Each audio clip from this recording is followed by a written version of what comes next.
Assalamualaikum warahmatullahi wabarakatuh. Bismillahirrahmanirrahim. Nahmaduka ya ghafuru ya syakuru. Masalli wa sallim barik ala sayyidina maulana Muhammadin wa ala alihi wa sahbihi asma'in nama ba'du. Dengan Allah itu nomor satu itu syukur. Syukur itu di atas takwa. Di Quran itu ada fattaqullaha la'allakum tashkurun. Jadi takwa itu supaya ke derajat syukur. Kalau Nabi membahasakan kalimat thayyibah, yaitu la ilaha illallah Muhammadur Rasulullah, itu kalimat yang otoritas kebenarannya itu absolut, pasti benar bahwa alam raya niki gadah pangeran ingkang asmanipun Allah Subhanahu wa ta'ala. Tapi pengamalan niku, pengamalan la ilaha illallah itu harus ditalkin, diajarkan oleh orang yang spesialis ya, orang yang benar-benar mempunyai maslak. Maslak itu cara sampai kepada Rasulullah Shallallahu Alaihi Wasallam.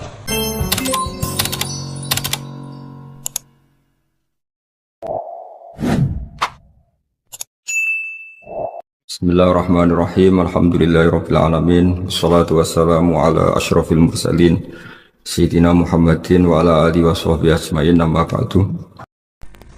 Dengan Allah itu nomor satu itu syukur. Syukur itu di atas takwa. Di Quran itu ada fattaqullaha la'allakum tashkurun. Jadi takwa itu supaya ke derajat syukur. Kalau Nabi membahasakan kalimat thayyibah, yaitu la ilaha illallah Muhammadur Rasulullah, itu kalimat yang otoritas kebenarannya itu absolut, pasti benar bahwa alam raya niki gadah pangeran ingkang asmanipun Allah Subhanahu wa ta'ala. Tapi pengamalan niku, pengamalan la ilaha illallah itu harus ditalkin, diajarkan oleh orang yang spesialis ya, orang yang benar-benar mempunyai maslak. Maslak itu cara sampai kepada Rasulullah Shallallahu Alaihi Wasallam.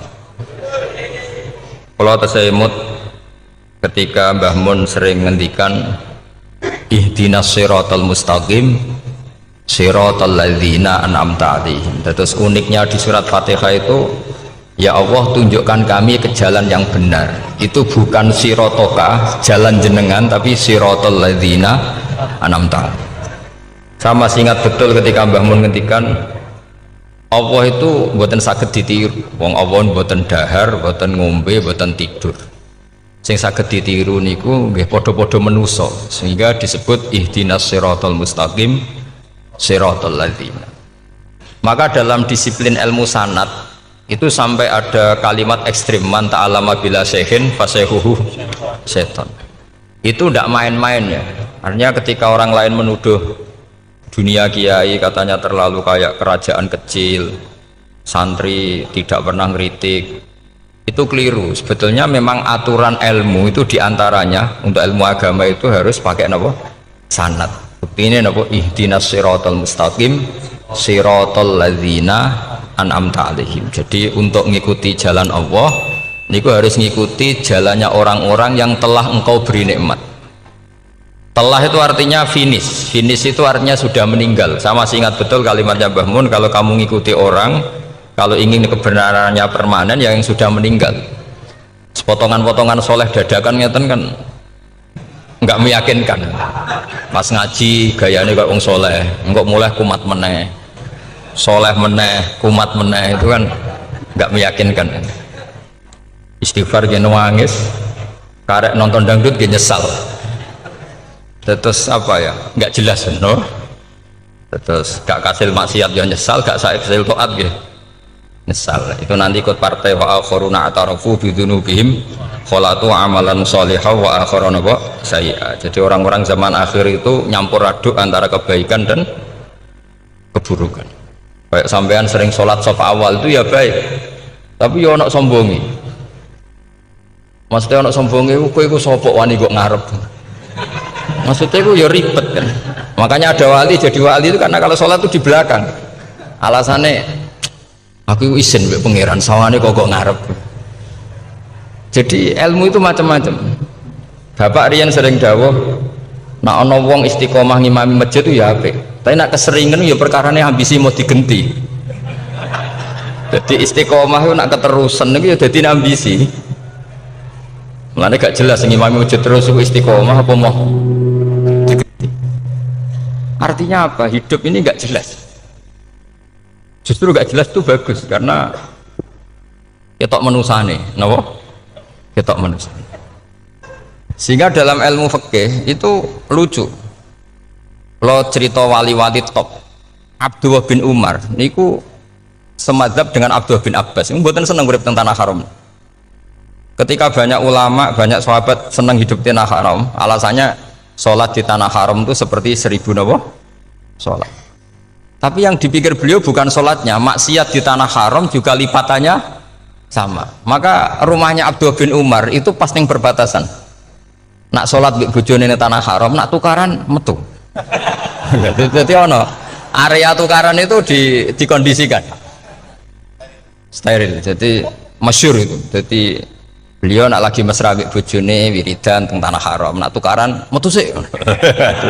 Baru tukaran secara meyakinkan karena sehingga kita di Indonesia sebenarnya punya sisi yang luar biasa karena kita ada maksiat di tanah haram. Jadi bisa saja kita ini orang keren karena tidak pernah maksiat di tanah haram. Apa nasi tahu kaji atau umroh tambah keren karena nggak pernah maksiat di. Karena banyak juga orang yang nangis di Masjid Haram jebule ngenes. Samu naki sing elek bojoku tok. Rawong Turki wayu, wong Pakistan wayu. Bareng roh bojone elek wireng pesek. Terus nangis, ya Allah, samu naki sing elek kok bojoku tok. Nah, berhubung wayah haji dikira itu religius, napa? Akhirnya sing wedok gak terima. Samu naki ganteng kabeh sing elek kowe tok. Makanya di haji itu pangeran nyindir faman faradha fihinnal hajja fala rafatha wala fusuqa wala jidala bil hajj. Itu pakai fi ku ing dalem. Jadi potensi maksiat kalau kaji itu fi. Justru pas haji itu pas potensi maksiat. Wong tenggene matof niku nggon tawaf niku. Terus masyaallah wong ayu ki pirang-pirang, wong ganteng ki pirang-pirang. Terus mari geger. Mergo rebutan ngambung hajar macam-macam. Jadi pulau suwon ijtihad, dia napa ijtihad itu harus kita dengar. Jadi di antara mazhabnya ulama termasuk Abdullah bin Abbas itu nempat di Taif. Taif itu dari Mekah 3 jam. Alasannya nggak ingin kalau terjadi apa-apa di tanah napa haram. Kita tahu Ibnu Abbas itu mengalami konflik politik dengan Abdullah bin Zubair. Itu ekstrim betul konflik dua beliau. Akhirnya beliau milih di tanah haram, wis tukaran-tukaran lah nak raning tanah haram. Maksudnya gremeng, bukan tukaran bacaan, gremeng lah, gremeng sidik nak raning masjid haram. Artinya jangan kira orang di Indonesia terus ndak hebat, ya hebat, punya sisi nggak maksiat di tanah haram. Ya misalnya sholat kok ngarep nang masjid haram, jebule sholatnya ya Allah sini uang. Wis kok ngarep paling afdol, jebule paling keliru coba. Mulai takbir yo keliru plus seudon. Haji Indonesia nu nak sofa walu niate rada elek. Sudah sih maca bismillah tau ora tau tak go ngarep gitu. Menurut kalau yang kesekian kali ditanya gitu. Dadi niate kok ngarep kepen ngetes sudah sih maca bismillah tau ora. Lho ngapain ape salat atau ape seudon. Ubantah-bantah. Aku krungu dhewe tau kok ngarep pancen ra maca. Sing kok guri ora maca tapi lonton ora caku kok ngarep ya kepen krungu nyatane ora. Jadi kok ngarep. Terus kedua niatnya itu balapan ngambung hajar aswad. Jadi sholatnya kok ngarep. Sekali salam langsung melayu ngambung hajar aswad. Ibu niat tapi niat elek roh. Tapi tidak semua yang di sofa wal itu niatnya baik. Tapi niat tidak baik itu kadang baik. Itu saking apiane pangeran. Kalau kenangan cerita dari Mbah Mun yang paling saya kenang itu gini. Dulu ono santri nakal. Ya jadi ora dulu tok saiki luwih akeh. Tapi sawangannya cerita kan kudu dulu karena sejarah itu syaratnya harus diomongkan dulu. Jadi aku rada kecewa mbek sejarah itu dulu ono santri nakal. Saiki luwih akeh. Niku kepengen nginceng ninge mergo ning wayu. Niku dhisik jarang ning sepeda motor ngalor ngidul ning pasar Bangilan jarang. Dadi nek kepengen roh iku kudu dadi bakul banyu. Terus bakul banyu karena satu-satunya acara roh wong ayu kudu dadi bakul banyu. Nyamar. Banyu ngisine ning jero jeding. Ya kadang ya roninge rajil bapan macam-macam. Kiai ini wali tenan, bukan wali debutan, bukan wali senior, namun wali betul. Nah, sama saya jadi wali kan serana kuota wali, segelem ragelem jumlahnya supaya tetap ada terus diangkat nonton mawon wali. Itu bertahun-tahun. Kiai ini ngerti, seneng, mergo digratisi, dikai rego murah. Kiai ini ngerti, nak iku niate elek. Suatu saat gak ada perkembangan, santri ini mulai gremeng karena gak direspon. Diceluk ke kiai ini. Kiai pentok anakku, nggih yai. Kowe salat ning Masjid Haram saf awal 40 dina jamaah mbok saf awal. Nggih yai. Kok bar tak rabekno anakku. Nggih. Suweneng salat. Hari pertama ya demi dapat istri, hari kedua terus. Suwe-suwe ku ku nyaman. Betapa nikmatnya sujud, nikmati rukuk terus nyaman. Saking nyamannya ku berkebutuhan sholat di saf awal. Bukan karena cewek tadi. Bareng hari ke-40 diparani mbek kiai ini. Aja mulai tak rabekno. Loh. Mboten saged, Mbah. Jare nek wis salat 40 dina tak rabek. Oh mboten, salat diterima untuk cawe tok. Mboten. Mboten. Ngenyak uang salat diterima dijoli. Jadi orang enggak bener itu kadang ya jadi bener. Jadi wali kadang daftarnya lewat bakul banyu. Terus kadang rodok delok wedok sithik-sithik, tapi nek pangeran ngangkat kira kurang coro. Dadi wali can iki. Akhirnya kiai ini sing nangis. Cung gelem lek cok kamu pede mantu wong. Iki gak gelem-gelem tenan. Ngenyak uang salat diterima dijoli. Wah, itu luar biasa. Terus malah nanti ngaji ya, terus ngaji talqinul fikri bahwa pada akhirnya sing paling dhuwur teng hadhihi dar la ilaha illallah. Nah, saya punya cara untuk sampean supaya la ilaha illallahnya itu sah dan meyakinkan. Nah, cara hakim itu sah dan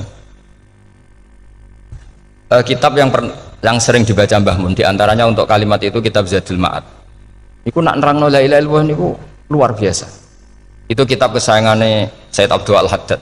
Beliau ngendikan di antara kitab kesukaan beliau selain Ihya itu kitab Zadul Ma'ad. Itu beliau kalau ngendikan bihadihi ya, maksudnya bihadil kalimah ussisatis samawati wal ardu. Jadi langit bumi dibikin. Jadi beliau mulai berpikir pertama gini, surga dibikin dengan segala kemewahannya itu bagi yang tasdek liman saddaqa bila ilaha illallah wa liman amana bila ilaha illallah. Neraka yang dibikin sebegitu ekstrim sampai anak wong dicemplungno ngenteni 70 tahun lagi ceblok. Wah, itu ora kebayang carane gawe. Entakno bego kan itu. Jadi barang nak diceblokno ning neraka itu cebloke tok ngisor ngenteni pinten? 70 tahun. Makanya kemungkinan keluar dari neraka itu kecil. Agak untuk syafaat itu kecil. Wong wis ora iso kebayang kan? Itu pun diciptakan untuk yang menolak. Jadi surga dibikin ya lihadil kalimah, neraka dibikin juga lihadil kalimah. Jadi hadil kalimah itu mizan, ini ukuran.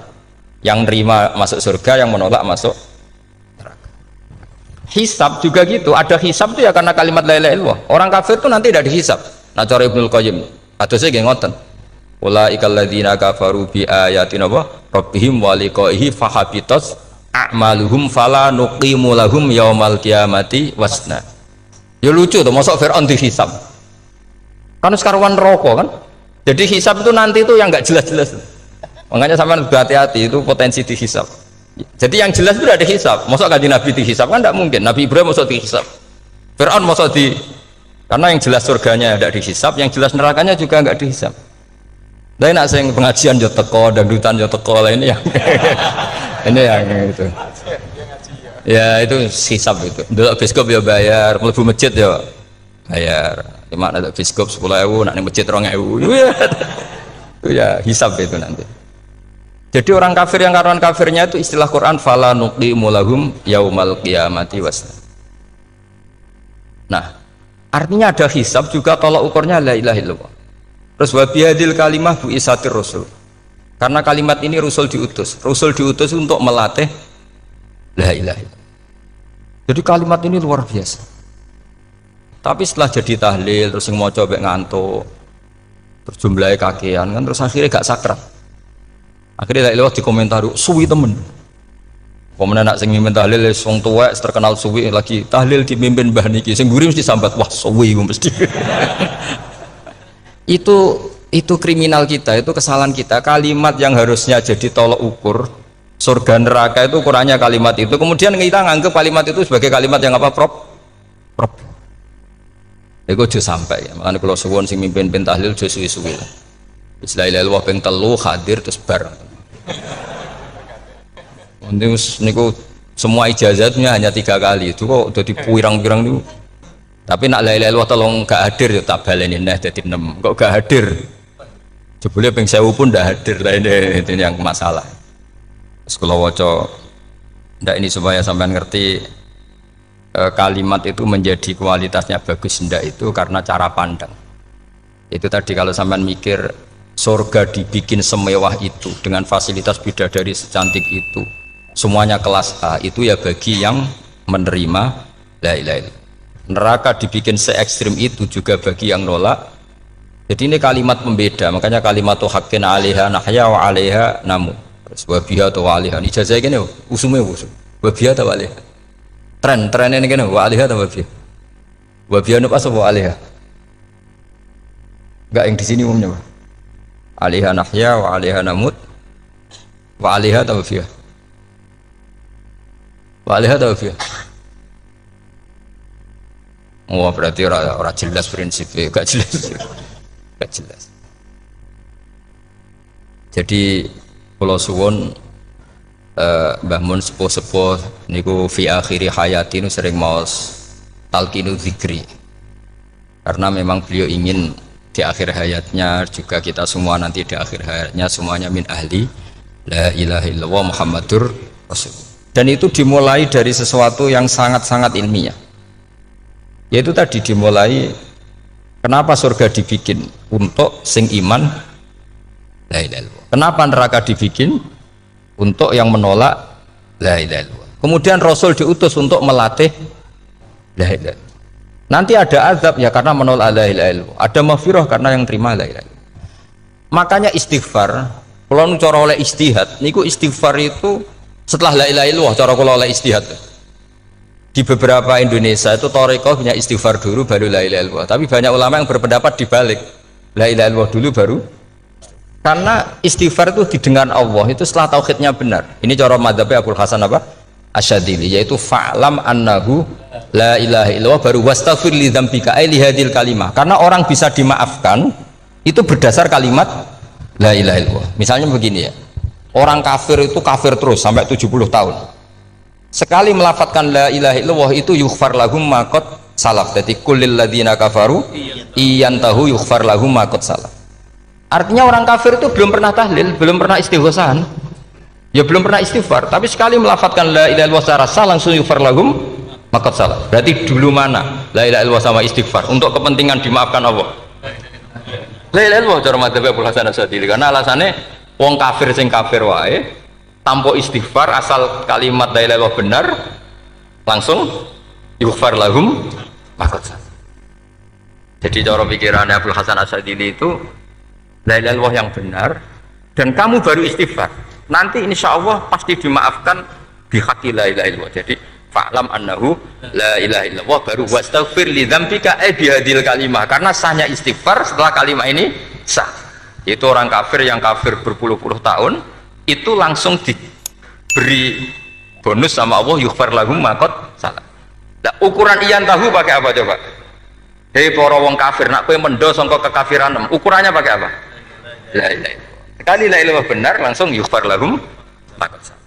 Makanya ketika Ja'far Shadiq, Sayyid Ja'far Shadiq beberapa lama arja ayatin fil Quran adalah qulil ladzina kafaru iyantaru yughfar lahum ma qad salaf. Jika mau kan abet sisa malaikat ya wong kafir 70 tahun Gusti mau celek lu pisan langsung jenengan sepuro mosok kula imam tahlil boten jenengan sepuro ya, tapi masalahnya nak malaikat tapi kowe golek wajib lah iku semari perkara iku semari masalah kan bersora ikhlas iku malah masalah nah sing guri malah menang tapi kowe mau celek lu ambek gremeng mergo kesuwen dan nak kesuwen wong gremeng sing dosa sing tahlil apa sing gremeng? Sing tahlil ya melok dosa mergo kesuwen, sing gremeng dosa wong kalimat thayyibah kok digremengi. Nah terusno sing ngundang ya melok dosa pisan ribet kan. Ya ora ono fikih ngono ya ora ono. Maksudnya kula cerita daripada rawan dosa ya mendingan la ilaha illallah sing ora gremeng. Carane piye? Sing mimpin ya sing fasih sing cepet. Insyaallah. Oh teng desa kula anggere muni tahlil ben Gus Wak suweneng kabeh, mesti cepet. Jamin mesti cepet. Kalau ya sering ngomong, aku cepet lah lu mati sing suwi. Mergo suwi mari dosa gremeng lho perkara. Kiai-kiai kan do sungkan mek kula. Nah teng adat masyarakat kan nggih sampai Gus sampai anak kiai kan sungkan dadi kiai-kiai sing tua-tua akhirnya melok cepet. Dan ini harus dielmoni. Saya ulang lagi ya. Sebetulnya dalam thariqah Syadziliyah itu la ilaha illallah dulu baru istighfar. Alasannya apa? Sihhatul istighfar itu ba'da sihhati la ilaha illallah. Jadi dia bawa nggih qulil ladzina kafaru iyantahu yughfar lahum ma qad salaf. Saiki intiha anil kufri, berhenti kekafiran dengan kalimat apa? La ilaha illallah. Itu langsung yughfar lahum ma qad salaf. Dan Allah ngendikan fa'alam annahu la ilaha illallah baru wastaghfir lidzam. Ai bihadil kalim. Artinya gini, bisa saja istighfar kita itu tidak didengar Allah karena tauhid kita tidak pernah benar. Mau ngelafat notok tapi tauhidnya tidak benar. Maka terus dibutuhkan latihan-latihan dari ahlul ilmi, misalnya kayak Imam Sanusi, kayak Imam Asy'ari, itu pelatihan-pelatihan la ilaha illallah dengan pemaknaan yang luar biasa. Misalnya begini, ambil saja la ilaha illallah itu dengan makna seperti ini. Tidak ada sesuatu yang maujud kecuali disebabkan oleh yang super maujud. Alam raya ini, langit bumi ini kadung berstatus maujud.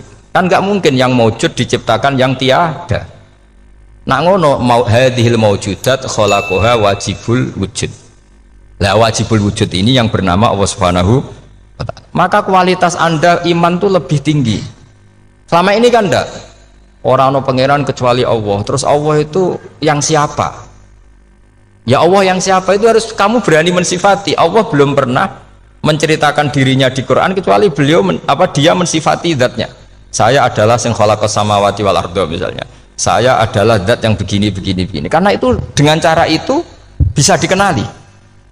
Ya, dengan cara itu bisa dikenali. Makanya Allah itu harus kita kenali, yaitu lewat ma'rifatullah. Ibadah tertinggi adalah ma'rifatullah. Ya caranya ma'rifat tadi dimulai. Gak mungkin alam raya ini kemudian diciptakan oleh al-adam, sesuatu yang tidak ada. Pasti yang namanya maujudat diciptakan yang maujud. Karena maujud ini maujud pencipta harus super. Lah super itu bahasa Arabnya wajibul wujud. Karena pencipta harus awal. Gak mungkin Fir'aun itu Tuhan lahirnya di bumi, berarti dulu buminya ketimbang Fir'aunnya. Tuhan-Tuhan yang lain juga begitu, masa dulu buminya ketimbang Tuhannya. Makanya Allah pasti Tuhan betul karena bersifat awal, bersifat qadim. Nah kalau kamu mulai latihan gitu, iman kamu itu bil bayyinah, dan syaratnya iman yang benar adalah bil bayyinah. Bayyinah itu jelas welo-welo. Makanya semua nabi memaklumatkan diri, qul inni ala bayyinatim mir rabbi lam yakunil ladzina kafaru min ahlil kitab wal musyrikin munfakina hatta ta'tiyahumul bayyinah. Jadi kamu harus punya otoritatif kebenaran sing sampai welo itu layak balus syakka wal irtiyab, sudah agak bisa ragu lagi. Nah saya khawatir kalau kita sudah tidak ngaji seperti ini, la ilaha illallah itu mau rutinitas. Pemenang nak kasiat ribet meneh. Nak diwaca 1000 kasiat ini, nak diwaca 2000 kasiat. Wah itu ngawur lagi. Saya itu kemarin ketemu banyak orang pintar lah di Jogja. Itu saya cerita, mereka tanya saya, Gus kenapa engkau jarang berdoa? Saya bilang saya itu sering berdoa, cuma mungkin Anda tidak tahu kata saya. Doa itu syaratnya harus setelah sihhatil iman, imannya itu benar. Dulu ketika Gerwani itu kampanye komunis itu gitu, anak-anak kecil disuruh memejamkan mata, ayo kamu minta permen sama Tuhan. Ternyata nggak dapat permen, suruh memejamkan mata lagi, coba minta sama bu guru, terus dikasih apa? Permen. Oh berarti yang ada bu guru bukan Tuhan. Artinya apa? Kalau umat Islam ini Islam ya, Islam ini kamu jual dengan doa, kemudian doa dipakai tolok ukur Islam bener apa enggak, habis kamu. Banyak orang ingin jadi Kapolri, jadi gubernur, jadi apa, ngundang orang-orang kondungo. Terus nyangoni akeh gak mandi, mesti dihujat deh.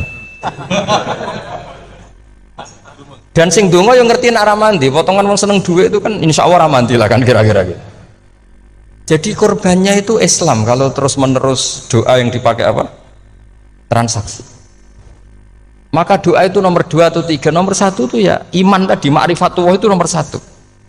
Bukan doa, karena kalau doa dijadikan nomor 1 takutnya itu dipakai ukuran. Makanya ketika orang kafir minta sama Nabi, minta itu ya bahasa Arabnya doa, untuk mengubah Mekah jadi begini, untuk mengubah Mekah jadi makmur, jadi ada sungainya, roh. Nabi gak mau. Padahal Nabi kalau doa pasti mustajab apa enggak? Tapi andekan itu diturutin, maka ukuran iman selalu pakai doa. Dan itu bahaya jangka panjang, karena Nabi pirsa pengganti beliau-beliau kamu-kamu yang nanti doanya tidak mandi, itu bahaya, itu tidak prospek cara hitung-hitungan. Iya nak zaman Nabi donga mesti mati. Nah, ketika era sampean kena kiai tenan Pak, kalau donga ana sugih, ana sugih kira kiai kan ribet, mungkin dhewe kiai ora sugih kan ribet kan. Maka kita sebagai ulama itu punya hitung-hitungan. Nah, beda dengan pakai ma'rifatullah. Misalnya begini, ini contoh paling gampang. Orang kafir itu dulu mengukur kebenaran Muhammad, mereka tentu manggilnya Muhammad. Muhammad, kalau kamu mengklaim bahwa orang mati bisa hidup lagi, coba mbah-mbah kamu yang sudah mati bangunkan. Kalau bisa berarti kamu benar, kalau ndak ya ndak. Pertanyaannya itu yang faktu bi abaina in kuntum apa? Sodikin. Pertanyaannya, ngukur kebenaran dengan cara itu yang bikin standar siapa?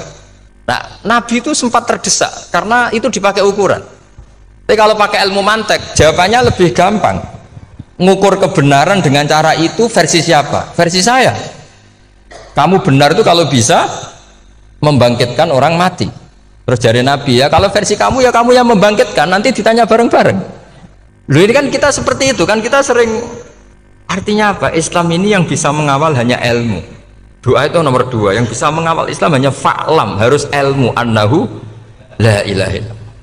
Ketika orang kafir lo tanya, Muhammad kalau kamu Rasul betul, fasayir jibala Makkah, jibalu Mekah kamu jalankan kemudian jadi emas. Dan orang-orang yang mati bangkitkan, kemudian kita tanya, adinuka hakun amla, agamamu benar apa enggak? Nabi andikan minta kira-kira dituruti Allah apa enggak? Pasti dituruti. Tapi masalahnya, masa menunggu itu? Masa Allah menjadi Tuhan nunggu itu? Allah selalu Tuhan baik orang percaya atau tidak. Makanya Allah tidak mau nuruti, karena itu jadi problem jangka panjang. Iya, kalau Nabi mustajab doanya, terus era umatnya seperti ini, sing kiai ini bendino dalail ora mesti mandi dongane. Gue sasing tirakat lah, gue ora mesti mandi dongane. Nak bab donga niku wis padha wae lah. Misalnya mesti mandi, nak wong waras mesti dinggo donga husnul khotimah, ora dinggo golek sugih, itu mesti amatir. Nah masalahnya nak dinggo husnul khotimah bagi mereka yang kedonyan ya gak ngefek, dianggap tidak prospek. Panjang kan? Makanya itu pinternya Nabi, nomor 1 itu al ilmu, fa'lam annahu la ilaha illallah. Lagi wastaghfir li dzambi. Jadi kalau suwon, kenapa ini cerita Mbah Mun, kenapa akhir-akhir beliau sering talqinu zikri, sering melatih zikir, itu sirinya diantaranya bahwa kalimat ini harus menjadi kalimat super, kalimat sing alaiha nahya wa alaiha namut wa alaiha nub'ats, atau wabiha nub'ats insyaallah ta'ala minal amin. Yaitu tadi, kita sebagai kiai itu ikut menjaga ini, jangan sampai kalimat ini membosankan. Tahlile suwi barbar segitu ono sing nyo la ilaha illallah Muhammadur Rasulullah lane kurang panjang, wakaf Taurat terus panjang, bahwa agama ini dimulai hatta ta'tiyahumul bayyinah. Jadi sesuatunya harus benar-benar sampai jelas. Orientasi para ulama dulu itu cara menerangkan la ilaha illallah itu sampai difahami an bayyinatin. Makanya semua nabi memaklumatkan diri kul inni ala bayyinatin mir rabbi, sampai di situ. Dan semua cerita-cerita di tafsir Jalalain, di apa-apa itu ukuran kebenaran itu lam yakunil ladzina kafaru min ahlil kitab wal musyrikin namun fakina hatta ta'tiyahumul bayyinah. Monggo. Maka semua kita itu harus punya kecakapan untuk merangkai dalil. Kalau gak ada pengalaman saking kitab-kitab turos, kitab-kitab dulu. Itu ketika beberapa ulama ditanya, dulu ketika ulama-ulama dulu berdebat tentang apakah imanul muqallid, imannya orang yang tidak bisa berargumentasi tentang Tuhan itu diterima apa enggak, rata-rata ahli sunnah bilang diterima, tapi tetap dengan catatan itu potensi goyah. Kullu man qallada fit tauhidi imanuhu lam yakhlu min tardidi. Tapi ternyata ulama-ulama itu prakteknya juga mengajari masyarakat supaya ada sedikit dalil atau kepastian logika. Masyhur itu ulama dulu ketika tanya orang-orang Arab, orang-orang desa, ya Arabi, bima arafta rabbak. Kamu kok tahu kalau Tuhan itu ada, itu gimana? Jawabannya mereka meyakinkan. Al-ba'ratu tadullu alal ba'ir wa atharul aqdam yadullu alal masir. Ono tletonge sapi ya mesti ono sapine. Ono atharul aqdam, artinya ono tipake wong liwat ya mesti ono sing liwat. Sehingga itu sudah dianggap cukup kalau ada makhluk ya ada khalik. Artinya terus menjadi gampang ketika Allah ngendikan misalnya am khuliqu min ghairi syai'in. Mosok hadhil makhluqat sing maujudat kemudian khalaqahal adam. Itu kan enggak ketemu akal. Maka termasuk kekaguman saya sama kitab Fathul Bari sarahnya Bukhari itu ngendikane wa hadza sing inda ahlil mantak yusamma iltizazan aqliyan, bahwa agama ini harus ada kenyamanan secara akal. Kalau Nabi membahasakan wajadah halawatal apa? Iman yang manis itu misalnya kita profesor, kita ilmuwan, kita seorang yang top, yang paling cerdas di dunia, kemudian kamu secara agama didogma oleh pimpinan agama kamu, kebetulan pimpinan agama kamu misalnya komunis, terus diberi ajaran misalnya hadhil maujudat khalaqahal adam, yang maujud ini diciptakan ketiadaan. Kan mungkin profesor lah mesti stres.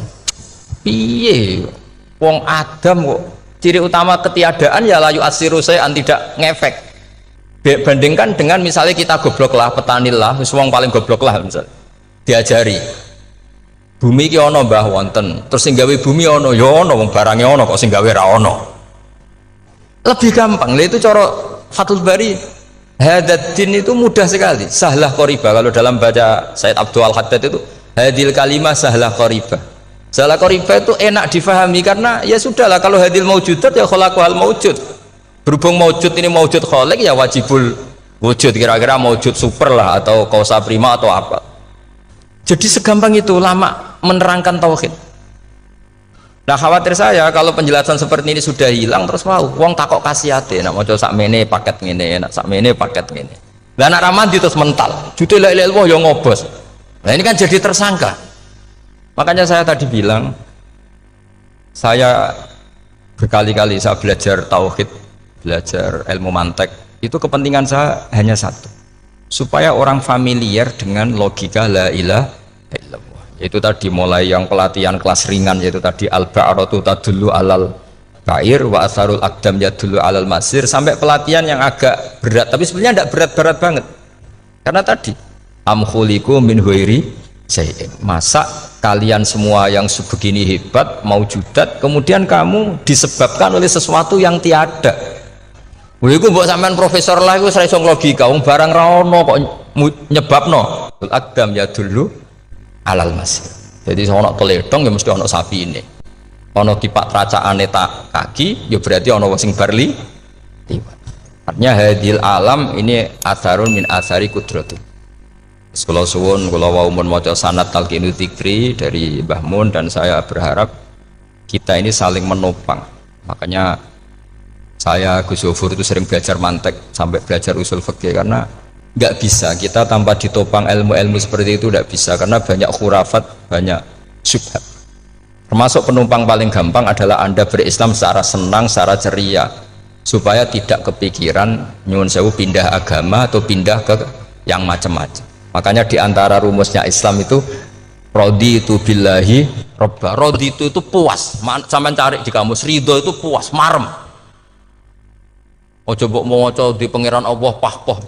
Makanya kalau berharap jenengan jangan sering berdoa, nanti gampang kecewa. Karena potensi tidak mandinya lebih tinggi gitu loh. Jadi pokoknya seneng pangeran. Pangeran ku sapa sing gawe langit bumi, sing ngekek oksigen ora usah bayar. Sing aku elek lah ya payu rabi. Nyifati pangeran sing wis terjadi.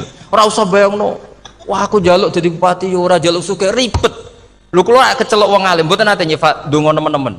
Sing wis kliwat e. Ngaku ya wong narukan nyatane payu rabi. Umume wong di mobil kuwi di mobil. Umume wong bingung ya sering melok bingung. Sudahlah sudah. Lho kok sampean ora top ya coba. Wong melarat sekolah ya ora tamat, ya tetep oleh menghirup napa oksigen. presiden seneng jadi presiden, kowe ngopi untuk utangan ya wis semenang. Semulai ra diusir bojo ya wis semenang. Sebenarnya seneng itu gampang. Mbok yo nyifati pangeran sing wis gampang-gampang lah, kayak di Quran itu nyifati Allah itu so alhamdulillah alladzi atamani wa saqoni, aku semelarat lah nyatane kelar mangan. Ya sudah yang gampang-gampang. Lah sampean ndak kakian donga ben sugih. Kula bolak-balik cerita, kula nanti dilani wong elek. Rayu elek sowan kula. Kula kenangan terbaik saya dadi kiai gini. Gus kula dongakno dadi sugih. Tenane, Mbak? Nggih, tak critakno. Nak bojomu iku sugih. Sing pertama ditata apa? Omah Gus ya, omah ditata. Suwe-suwe mobil ditata Alfa. Terakhir sing dievaluasi ku sampeyan. Omah wis apik, mobil wis apik, sing elek apa? Bojo mesti sampean kena evaluasi. Iku wis mesti ya. Akhirnya serasito. Jadi kalau nu nate bully tiang terbaik lah, kenangan saya terbaik jadi kiai ini gini. Akhirnya, iya Gus. Enggak mungkin omah suwapi, mobil suwapi. Coba yang kamu evaluasi apa tuh? Mulai artinya sudah lah, tidak usah kepengen itu dikurangi lah. Hubungan kita dengan Allah itu mensifati itu insya Allah pasti lebih indah. Ya misalnya kita Islam ya alhamdulillah alladzi hadana li hadza ma kunna linahtadiya laula. Sudah, tapi sekali sampean mikir, sak rewangi Islam yo mesti mlebu swarga. Oh, mesti kena was-wase setan tak jamin. Tak rewangi sholat ora mesti swarga. Tapi nak sampean alhamdulillahilladzi ja'alana minas sajidin wasyakirin aman. Maka alhamdulillah itu kalimat paling keren. Makanya da'wahum fiha subhanakallahumma wa tahiyyatuhum fiha salam wa akhiru da'wahum alhamdulillahirabbil alamin. Jadi pokoke ngoten. Surip ora usah kakek njaluk. Karena potensi ndak mandi itu tinggi. Sampean ndak kutub, ndak ahdal, ndak abdal, ndak apa saja. Wis donga wis umume wong-wong lah. Dunia hasanah fil akhirati hasanah wa qina adzabannar.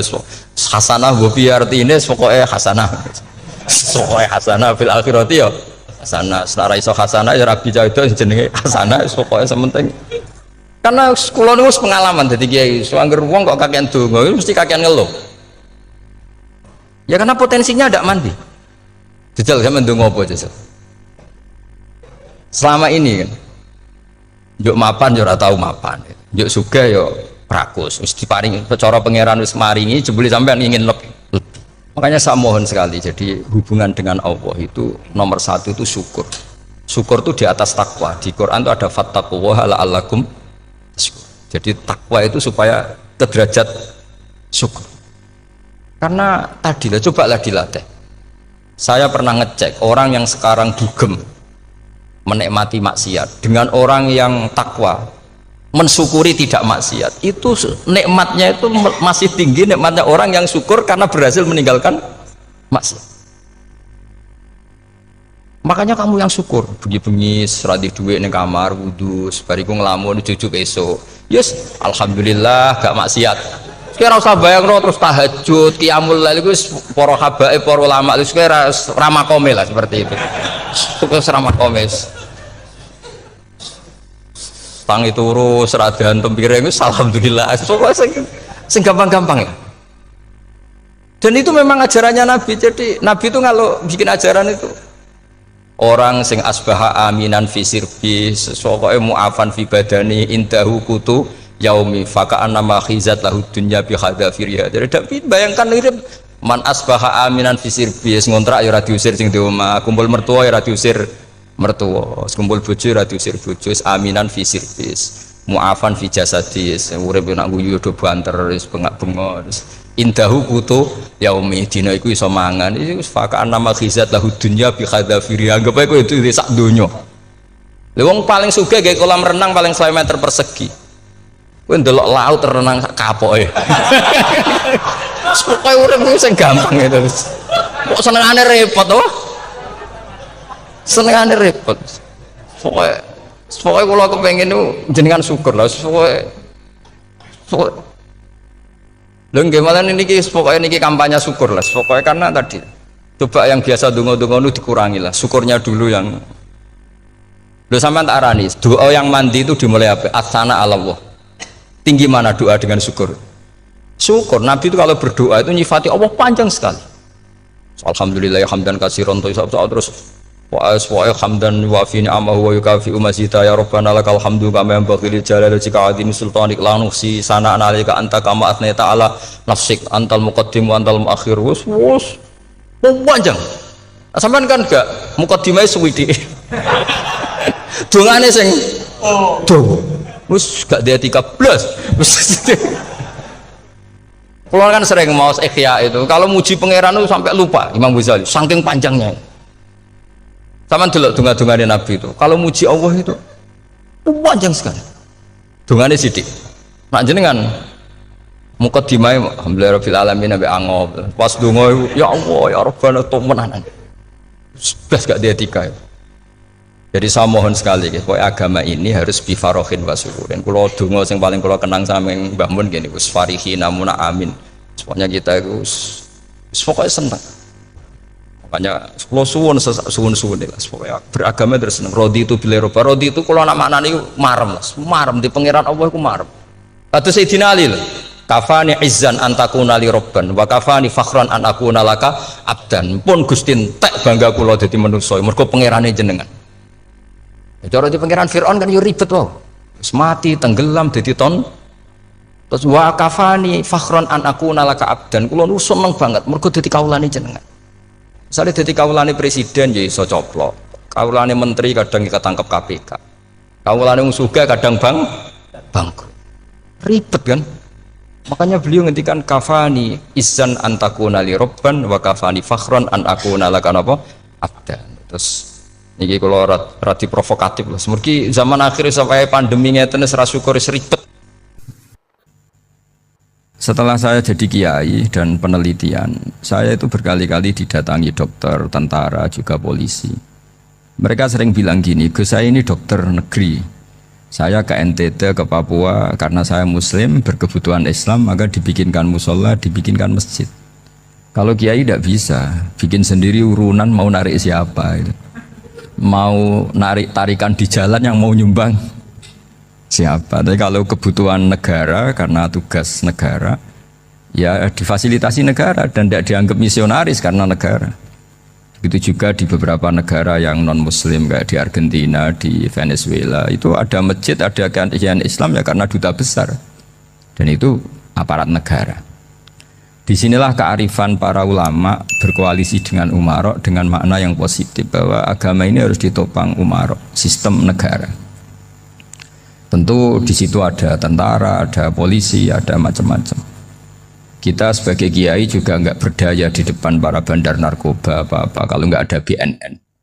Kita mau apa dengan korupsi kalau tidak ada KPK? Sehingga kearifan para guru-guru kita, mulai Mbah Maimun, bapak saya sendiri, NU, Muhammadiyah, semua ormas-ormas Islam itu pasti maulah kerjasama. Karena kita siapa ya? Kalau tidak kerjasama. Dan di antara pesan Rasulullah SAW adalah yaduwahi ma'al jamaah. Jadi apa ya, kebersamaan itu sudah berkah. Fa inna yadawahi ma'al jamaah. Jadi berkah. Lalu kenapa saya kalau ngaji bawa kitab? Ini agak sebetulnya itu lazim. Lazim itu suatu yang harus. Tapi karena kelamaan mubalek itu tidak pakai kitab. Seakan-akan bawa kitab itu yang aneh. Sebenarnya aneh mereka. Karena begini logika simpelnya ya.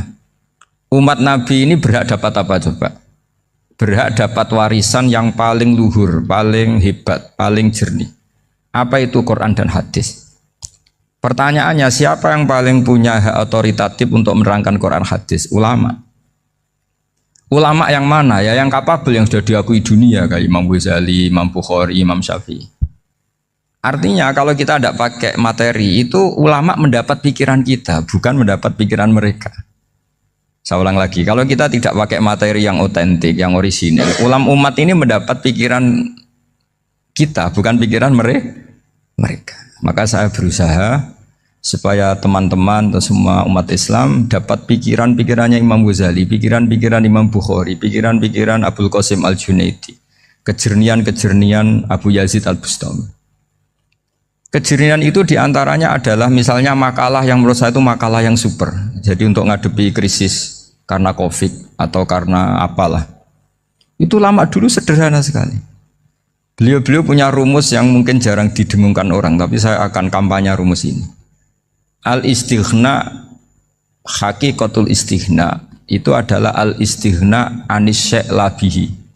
Jadi pemenuhan kebutuhan yang sebenarnya adalah kita berusaha menghindari sebanyak mungkin kebutuhan yang sekunder, yang enggak penting. Bukan memenuhi semua yang kita inginkan. Jadi misalnya begini ya, kalau kita lapar, itu keinginan kita itu makan enak apa asal makan? Tentu jawabannya asal makan yang sehat. Tapi kalau nuruti nafsu kita, makannya yang enak, teman makan ya enak, terus di warung yang favorit. Ini kan satu kebodohan. Kenapa untuk makan saja butuh definisi sekian banyak? Yang kita harus kecewa, warung favoritnya bisa sudah tutup, atau kita ke sana harus macet, ribet.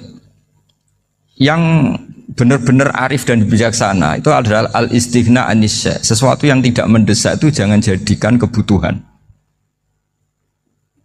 Sehingga kalau kita puasa misalnya, semua makanan itu enak karena kita sangat lapar.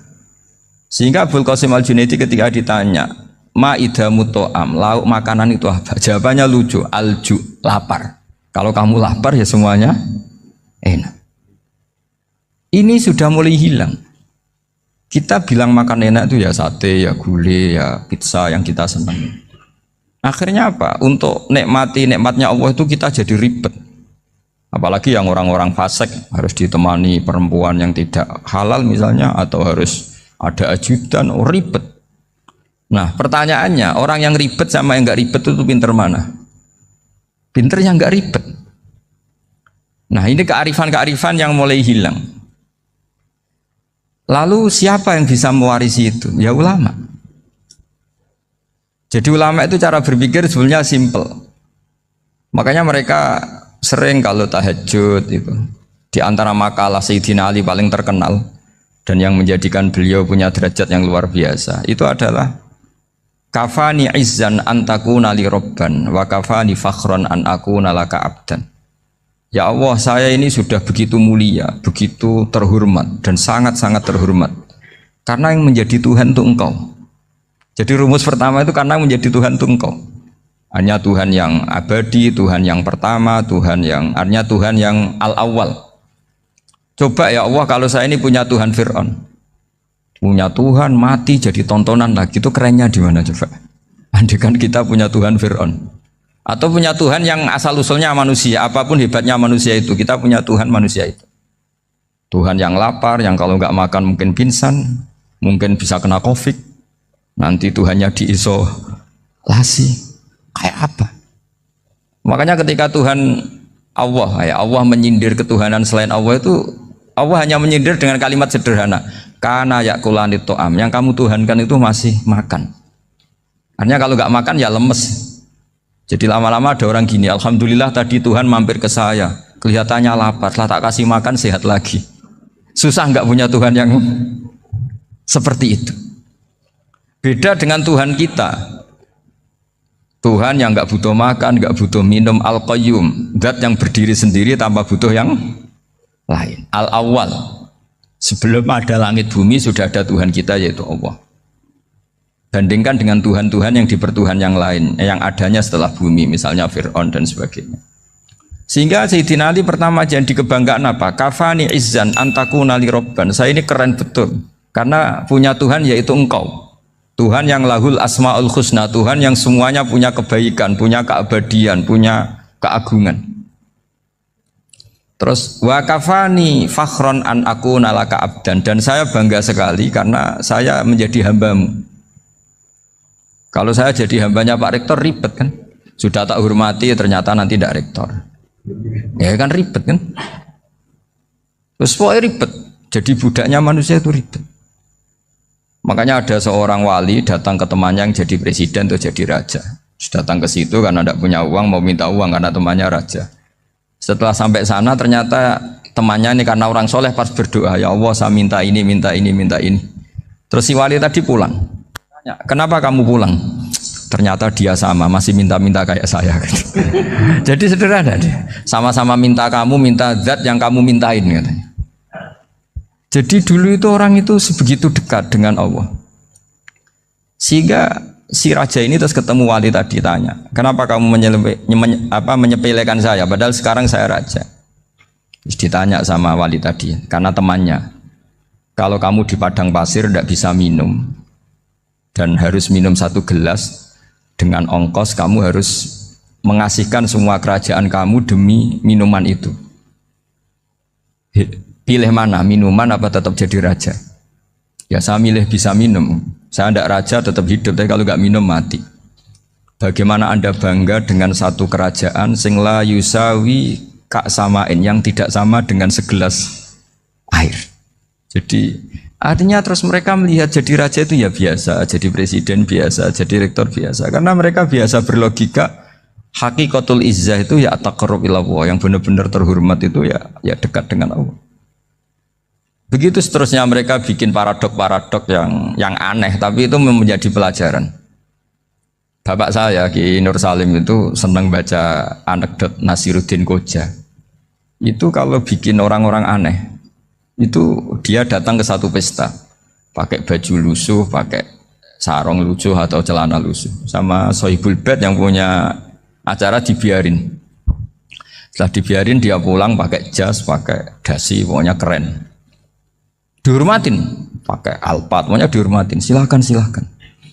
Pas dia disuruh minum, minumannya itu disokkan saja ke sakunya. Jas, kamu harus minum yang banyak karena kamu yang dihormati, bukan saya.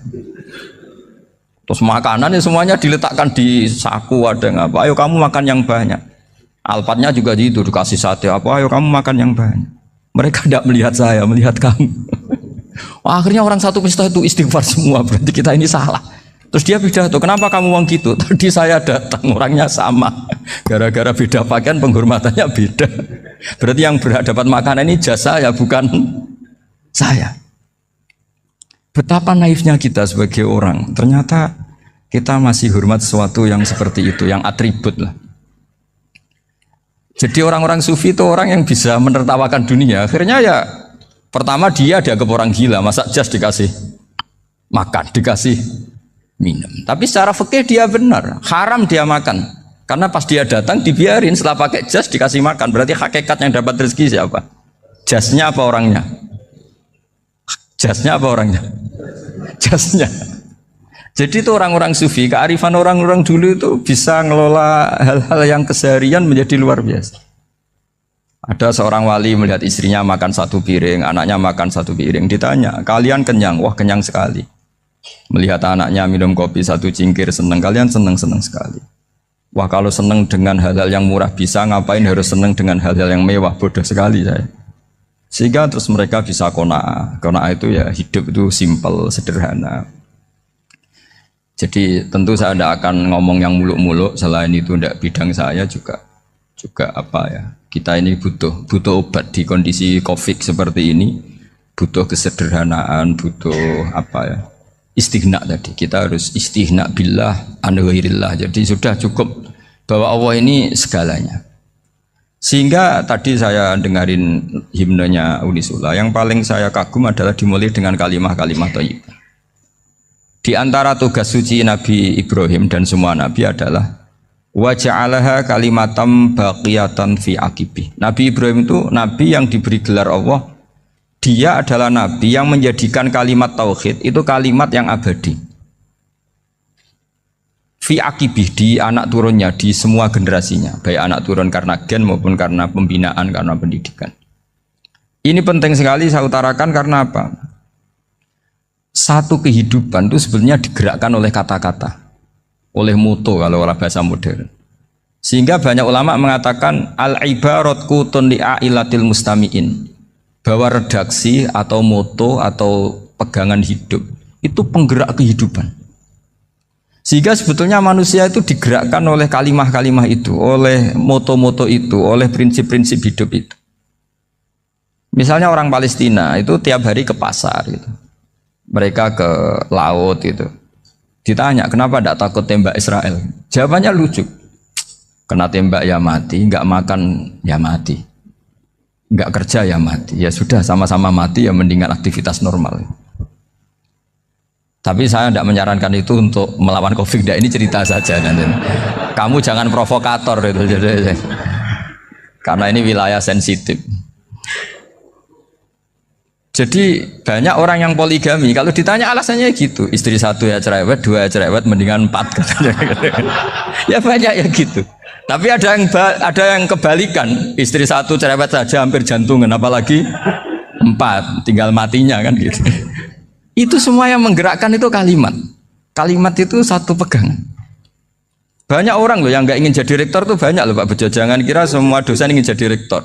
Melihat rektor sibuk rapat, mempertahankan reputasi Unisula, terus sering pegang kepala. Ngapain repot-repot? Jadi tukang sapu aja dapat gaji, ngopi, rokokan, selesai. Bodoh amat jadi rektor, mikir orang banyak. Banyak loh orang yang nggak ingin jadi presiden tuh banyak. Karena ngopi nyaman, nggak ada yang ganggu. Mau tidur sampai jam 9 siang juga nggak ada yang ganggu. Sehingga mereka melihat pegawai negeri itu gak keren, orang kok diatur jam, disiplin. Itu memang cara Allah membagi rahmat. Mau kamu apakan coba? Cara syukurnya dia seperti itu. Bapak saya dulu tuh sering ngajarin saya, diajak jalan-jalan pagi-pagi. Melihat orang ngopi, makan uduk itu bapak seneng. Kok enak jadi wong awam. Ngene esuk-esuk nyemak bocah kesel kabeh kono enak ngopi rokokan. Bapak kadang iri sama orang awam itu iri. Sudah gitu berharap masuk surga kan enak sudah gitu. Tahu-tahu mati, tidak tahu ke surga apa ke neraka ya tidak tahu. Jadi, nah orang dulu itu orang yang bisa mensederhanakan dunia, sehingga ya sudah cara bahagia. Makanya saya, alhamdulillah saya ini kerjasama sama UII sama beberapa kampus. Memang amdan itu sengaja. Kampus itu ya punya sistem yang nggak bisa mewakili sistem kiai. Kiai juga punya sistem yang nggak terwakili oleh kampus juga sebaliknya, saling melengkapi. Saya sering ketemu rektor UII, rektor kampus-kampus Islam. Mereka cerita, Gus pendidikan pondok harusnya dimodernkan gini-gini. Saya bilang, kalau pondok modern kayak kampus itu nanti saya ketemu Allah tidak bisa jawab. Kenapa Gus? Saya beri contoh gini. Kalau misalnya perempuan perawan lah atau apa saja, namanya perempuan, mau tanya tentang menstruasi atau haid. Kalau semuanya sistem kampus, dia harus kuliah dulu. Registrasi dulu, kuliah dulu, bayar dulu. Dan dapat jawabannya nunggu mata kuliah pas itu. Bandingkan kalau sistem pondok, saya tuh sering ke pasar sama anak saya dicegat sama ibu-ibu. Gus, anak saya ngalami gini-gini, keluar darah terus menerus, nggak 6 hari tapi 1 bulan penuh. Itu hukumnya apa Gus ya? Nanti saya mau sowan ke jenengan. Nggak usah sowan di sini aja. Ya sudah. Sebelum mengeluarkan darah yang rutin seperti itu biasanya haidnya berapa hari? 6 hari ya sudah ikut yang 6 hari, yang lainnya istighatsah. Ngoten tok Gus, ya udah ya. Begitu terus di masalah udhiyah. Ya coba kalau semuanya pakai sistem kampus, daftar dulu, bayar dulu. Jadi ini nggak ada jawabannya, nunggu mata kuliah itu. Baru dapat jawaban. Itu biasa nggak sholat bertahun-tahun karena belum ada jawaban tentang itu. Nah itu kalau misalnya orang mati, tahunya cara apa memulasara jenazah itu nunggu kuliah dulu, pas mata pelajaran itu dulu, baru menangani orang mati. Berarti orang mati itu tergeledak semua. Tapi kalau kiai kan enggak. Kesini orang mati terbakar, kalau dimandiin malah badannya copot-copot, itu gimana hukumnya? Ini ada orang mati Gus Kendat, ini disolati apa enggak? Ada orang mati apa itu oplosan ya, itu disolati enggak? So sering ditanya gitu. Gak usah registrasi Pak Rektor, gak usah registrasi, gak usah daftar, gak usah seminar. Makanya kalau orang kampus wani kiai itu yuk kualat tenan gitu, karena ini yang on time. Tapi pondok seperti saya ya ikrar seikrar-ikrarnya pentingnya kampus karena melatih efisiensi waktu, disiplin, tata kelola manajemen sehingga kita ya hormat. Tapi tadi kita harus saling melengkapi sehingga saya tunjukkan ke publik bahwa saya hormat sekali sama polisi, sama tentara. Coba kita bisa apa ngadepi bandar narkoba kalau enggak polisi? Bisa apa coba menjaga NKRI kalau enggak tentara? Begitu juga ya sudahlah kita memang fa inna yadallahi ma'al jamaah, kita berkah itu kalau bersama-sama, enggak bisa kita sendiri. Nah lalu orang kayak saya itu ya beberapa kali sebetulnya saya itu ditawanin jadi dokter honoris causa apa. Kekhawatiran saya satu Pak Bejo, takut pas enggak punya uang. Itu dokter enggak di duit kan enggak pantas gitu. Jadi repot gitu, daripada beban lah sudah lah enggak usah dokter. Jadi kalau enggak punya uang ya pantas, terus kalau ngebis ya pantas. Suatu saat kalau mati nggak ada yang hadir ya pantas, enggak dokter gitu. Kalau sudah doktor kok masuk neraka, dokter kok masuk neraka kayaknya apalagi rektor kampus Islam kok masuk neraka itu kan kok kayak nggak pas itu. Misalnya rektor Unisiola ditanya mungkar nakir nggak bisa kan kayak gimana gitu. Makanya harus sering ngaji saya supaya nggak malu di depan mungkar nakir. Masa rektor ditanya mungkar nakir nggak bisa. Harus berani bentak. Ini saya rektor loh Pak mungkar nakir. Masa kalau wali-wali dulu berani. Masyhur di cerita wali-wali ditanya marabbuka manabuka. Saya ini guru tauhid. Kok kamu tanya marabbuka manabuka yang ngelotok. Kamu tidak pernah ngaji enak aja tanya. Jadi wali-wali itu ya rileks ngadepi mungkin. Saya yakin rileks wali di Bang Pak Rektor. Saya yakin itu. Karena wali itu lebih dekat Allah. Sehingga orang dulu itu saya ulang lagi ya. Ada satu kearifan namanya hidup itu apa? Hidup itu adalah cari sebanyak mungkin supaya hidup itu tidak tergantung pada banyak hal. Sehingga misalnya cara berpikir orang-orang modern itu sebenarnya banyak orang-orang ilmuwannya nggak ngagumi Amerika. Bukan karena angkuh ndak. Untuk mempertahankan kebesaran negara sebesar itu, kebutuhan listriknya besar, kebutuhan tentaranya besar, kebutuhan apa. Sementara negara kayak Venezuela atau Swiss kebutuhannya ada banyak. Pertanyaannya, yang tergantung dengan banyak hal sama yang tidak tergantung banyak hal itu pinter mana? Kalau dibalik pertanyaannya gitu, negara-negara maju itu tidak keren kalau dibalik pertanyaannya. Orang yang untuk mempertahankan eksistensinya banyak, butuh banyak hal, dengan yang tidak butuh banyak hal, itu pinter mana? Orang yang bahagianya nunggu jadi dokter, nunggu jadi kiai besar, kiai viral, dengan orang yang bahagia cukup dengan ngopi, itu pinter mana? Tapi kalau dibalik pertanyaannya, orang yang tahunya nikmat hanya kopi, dengan nikmat yang banyak, pinter mana? Makanya Mbah Mun tuh kalau guyon itu lucu. Aku iku saake ambek wong desa sing mlebu swarga. Saya dulu eskal mlebu swarga kok disakeni. Akhirnya beliau memberi penjelasan. Wong desa iku roe pakanan enak, iku mau kopi mbek uduk. Lah swarga iku mau nuruti sing dikarepno. Akhirnya semua mangan wis ngopi, nguduk, ngopi ora roh pakanan liyane iku ora roh. Nasi mandi yo ora roh, pizza yo ora roh apa-apa. Terus saya bilang, wah lah niku nak nganti selera tentang wanita cantik. Iku juga sederhana. Rontok pesek ya wis cantik, rontok ireng ya wis. Apa bidadarinya seperti itu karena saking enggak pengalamannya. Jadi surga itu kan nuruti apa yang diinginkan. Kira-kira keinginan orang kampung kalau di surga itu apa coba?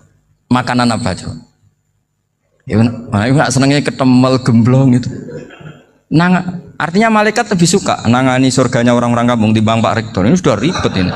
Makanan apa saja sudah dicoba ya. Terus kalau di mall tahu orang macam-macam, seleranya macam-macam pasti. Enak mana kalau sampai jadi malaikat pelayan surga? Suka ngelayani orang kampung apa yang orang kota? Orang kampung kan. Jadi ya itu guyon ya, guyon tapi itu menjadi pikiran kita bahwa orang yang banyak kebutuhan itu sebetulnya banyak kebodohannya karena menggantungkan kebahagiaannya dengan banyak hal. Makanya Imam Syafi'i ngendikan istighna itu apa? Al istighna anisya'i. Yang dikatakan kecukupan adalah berusaha sebanyak mungkin banyak hal tidak kamu butuhkan. Bukan memenuhi semua kebutuhan kamu karena nafsu kamu ini tidak ada batasnya gitu. Kalau kamu penuhin nggak akan selesai. Itu ada perempuan yang kurang cantik itu minta doa saya, Gus doain suami saya kaya, terus tak guyonin, terus nggak minta. Kalau suami kamu kaya, yang pertama dirubah itu apa? Rumah Gus, supaya rumah saya bagus. Kedua apa? Mobil, supaya mobil saya bagus. Nanti yang dievaluasi itu kamu. Mobil bagus, Alphard, rumah mewah, istrinya kamu pasti itu dievaluasi. Langsung nggak usah sudah gini aja kan. Jadi pertama yang dievaluasi itu kaya itu coba kalau suami kaya itu yang dievaluasi pertama rumah ya, rumah ganti. Setelah itu apa? Mobil. Kira-kira berikutnya akhirnya harus bagus nggak jadi. Nabi Ibrahim itu pernah minta umur panjang. Keren umur panjang. Sama Allah nggak dijawab. Datang orang tua itu mertamu ke Nabi Ibrahim. Terus disuguhi dikasih kurma. Apa itu? Kok kurma apa? Anggur yang sudah matang sekali. Sudah dimakan. Setelah dimakan meler keluar lagi, dimakan lagi meler lagi. Terus Nabi Ibrahim masuk lagi ke kamar. Ya Allah, doanya tak cancel. Nanti kalau saya tua kayak itu. Jadi Allah itu nggak jawab langsung tapi ngirimkan itu. Akhirnya ya Allah nggak jadi. Nanti takut itu. Saya pernah ngalami jadi kiai tadi, ada ibu-ibu ya nggak pati cantik lah. Suaminya tuh miskin sekali. Minta doa saya supaya kaya. Bareng tak kasih pertimbangan itu udah nggak usah nggak jadi. Jadi itu kearifan. Tapi kearifan ini harus kita tanamkan. Saya nggak bisa membayangkan Indonesia yang besar ini. Andai kan tidak ada qanaah, nerimo ing pantum. Coba sekarang ada COVID. Andai kan Indonesia tuh kayak Perancis. Saya beberapa kali punya tamu orang yang hidup lama di Perancis, bahkan dapat istri orang Perancis. Itu dulu nggak begitu mencintai Indonesia. Tapi setelah di Perancis 2 tahun, wah Indonesia hebat. Di Perancis itu kata dia kalau cerita, semua kebutuhan masyarakat itu dibebankan ke negara. Apa saja minta negara, apa saja nyoal negara. Sementara Indonesia, coba kalau Indonesia mengalami seperti ini kok tidak ada qanaah rimo ing pantum, bisa kios Indonesia. Orang miskin nyalahkan negara, kelaparan nyalahkan negara, apa saja. Tapi barokahnya dididik kiai, jogeman nyalahno wong liya. Urip pun romo ing pandum, diame. Sampai gak ngerti kalau Covid. Banyak tuh orang-orang kampung itu, orang lugu-lugu itu. Mbah niki saking Covid, salam ning Covid, muga-muga umure panjang. Dikira Covid itu nama orang yang ahli sosial itu. Mbak niki dana saking Covid. Matur nuwun sampekno salamku muga-muga umur panjang. Bingung kan yang nganterin ini. Ini gimana yang mau menjelaskan? Memang nggak paham. Ribet kan. Tapi saya pastikan bahwa dengan keadaan seperti ini kita bahagia, kita stabil, itu jelas barokahnya kalimat tadi, moto tadi atau pegangan hidup tadi. Makanya disebut al-ibarat kutun li'ailatil mustami'in, bahwa redaksi atau kata-kata atau pegangan atau filosofi hidup, apalah namanya itu adalah penyemangat. Karena kata-kata ini memang luar biasa. Ketika sahabat perang demi kebenaran, zaman itu ya pasti benar karena yang dibela Nabi. Dulu itu kan enak zaman Nabi, yang dibela mesti benarnya, musuhnya mesti salahnya. Sehingga dulu itu memang harus tegas. Kalau sekarang mau tegas gimana? Yang kamu bela tidak mesti benar, musuhnya tidak mesti salah. Ribet kan kalau misalnya saya tukaran sama Pak Rektor, kamu mau bela mana kan bingung. Saya tidak mesti benar, saya tidak Nabi. Pak Rektor apalagi nggak mesti benar lagi kan? Ribet kan? Jadi kalau kita mau perang sekarang itu mau pede gimana? Enggak. Makanya banyak ulama sekarang tuh mau tegas tuh gak berani karena ya banyak hal yang abu-abu lah wilayahnya, misalnya pilihan presiden atau pilihan bupati, pilihan menteri. Kamu mati-matian bela itu, yang kamu bela tidak mesti benar, musuh kamu tidak mesti salah. Misalnya pilihan bupati, wah ini kabupaten ini baik kalau bupatinya ini, yang satu bilang ini, terus tim suksesnya kamu tanya, kamu yakin? Ya tidak juga. Lah kenapa semangat? Kan sahabotohnya paling alasannya ya itu aja, bukan yang lain. Beda dengan zaman Nabi, nabinya mesti benar, Abu Jahalnya mesti salah. Kan enak aturan mainnya jelas. Singkat cerita dalam perang itu banyak sahabat yang ngalami luka, ngalami apa gitu. Kemudian curhat lah ke Nabi, ya Nabi gara-gara derekkan jenengan, ngikuti jenengan saya harus ngalami seperti ini. Ngiranya orang itu diapresiasi sama Allah keluarnya. Ternyata sama Allah gak diapresiasi. Malah diturunkan ayat intakunu ta'lamuna fa innahum ya'lamuna kama ta'lamun wa tarjuna minallah malah yarjun. Kalau kamu sakit karena perang, orang-orang kafir itu ya sakit. Itu saja berani padahal demi kekafiran. Wa tarjuna minallah malah yarjun. Padahal kamu punya nilai lebih yaitu berharap kepada Allah yang mereka tidak punya. Saya jadi kiai itu ya kadang mangkel. Karena yang benci ya benci, yang seneng itu ngel-ngel loh kayak Pak Bejo. Jadi semuanya ribet.